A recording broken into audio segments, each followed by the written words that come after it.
여러분, 식탁 물가 초비상이다.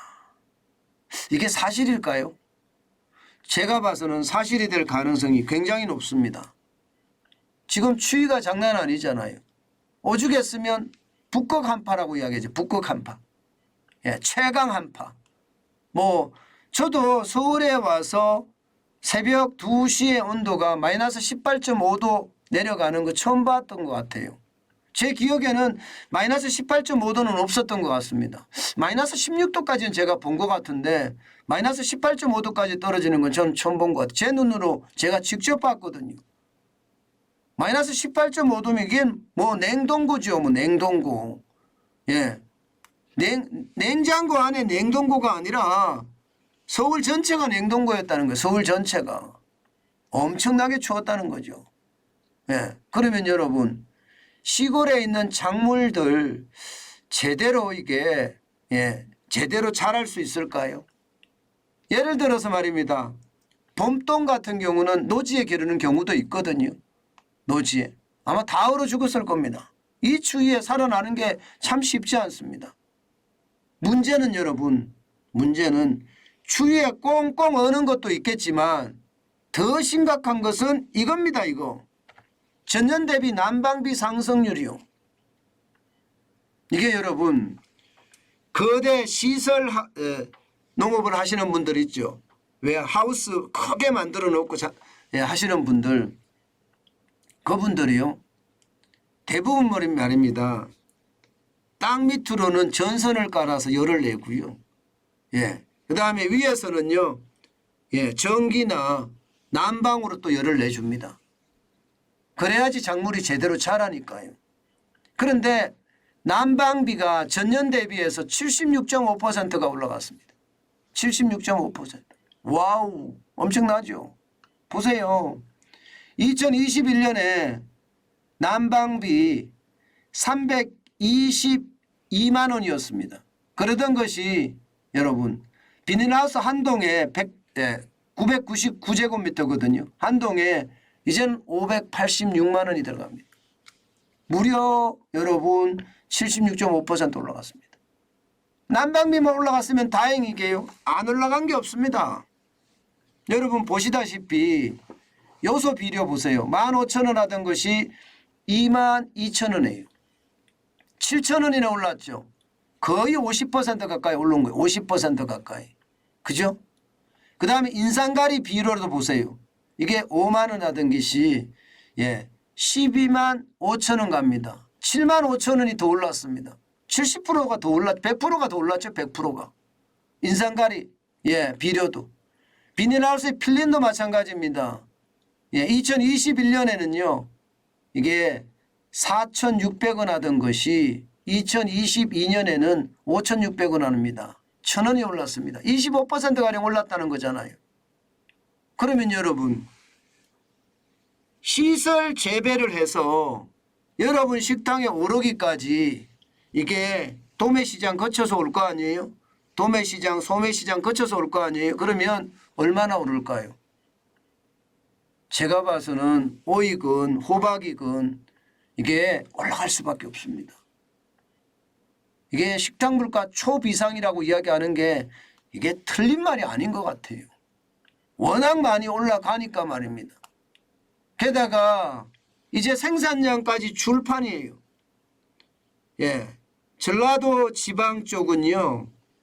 시설하우스가 무너진 곳이 많아요. 눈이 많이 와서. 눈폭탄이라서 말입니다. 시설하우스 위에 그 위에다가 눈이 많이 내리면 무너지거든요. 그러면 작황도 좋지 않을 거잖아요. 작황도. 얼어 죽어서 작황도 안 좋아. 또 무너져서 작황도 안 좋아. 여기에 시설 재배 비용이 엄청나게 많이 들어가. 그러면 당연히 물가는 폭등한다. 저는 그렇게 보는 겁니다.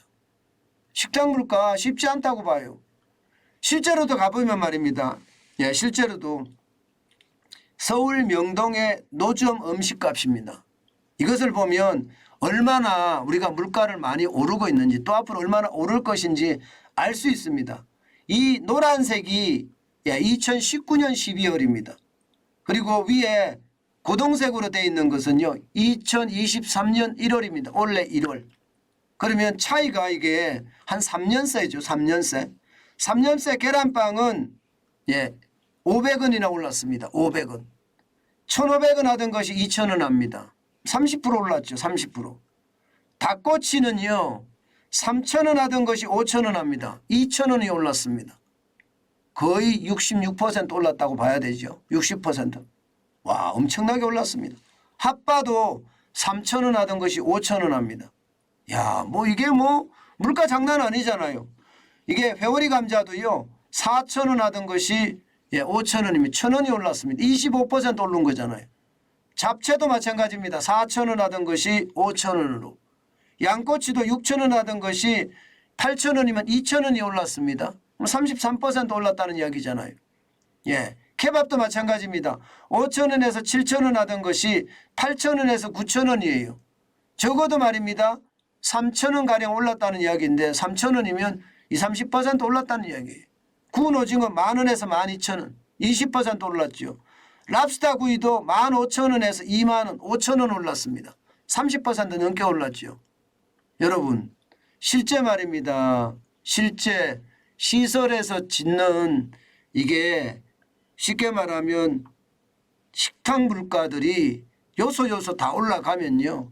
당연히 외식 물가도 많이 올라갈 수밖에 없고요. 그러면 소비자 물가에도 저는 타격이 될 수밖에 없다고 봅니다. 결국 말입니다. 물가가 떨어진다고 이야기하지만 제가 여러분들에게 계속 말씀드렸던 고물가가 오랫동안 지속된다. 이 말은요. 이게 유효합니다. 쉽게 떨어질 것 같지는 않아요. 여기에다가 공공요금까지 생각을 해보면 말입니다.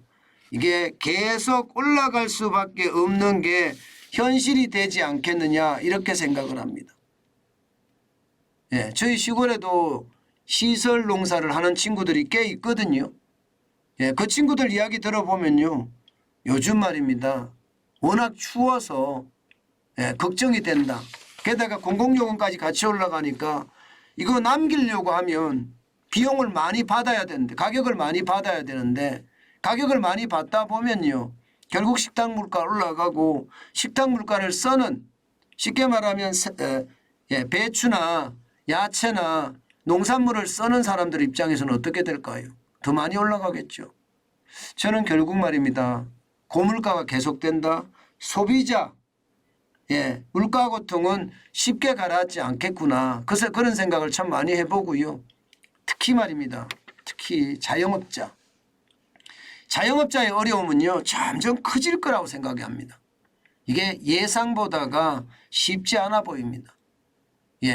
안 그래도 자영업자들은 뭐 오중고를 겪고 있다고 하잖아요. 인건비에 가스료에 전기료에 게다가 식재료비에 뭐 배달비에 세금에 뭐 장난 아니라고 해요. 자영업자들이 참 버티기가 굉장히 어렵지 않을까. 저는 그런 생각을 또 한 번 해봅니다. 물가가 이렇게 많이 올라가면 장사하기 힘들죠. 힘들 수밖에 없고요. 제가 늘 여러분들에게 말씀드리는 것 중에 고금리와 고물가는 반드시 대비를 해야 된다. 이게 금방 내려오지 않는다. 그 말씀을 많이 드리는데 실제입니다. 반드시 고물가와 고금리에는 나만의 대응책을 가져가야 합니다. 그래야만 이 고금리와 고물가 시대에 살아남지 않을까. 저는 그런 생각해 봅니다.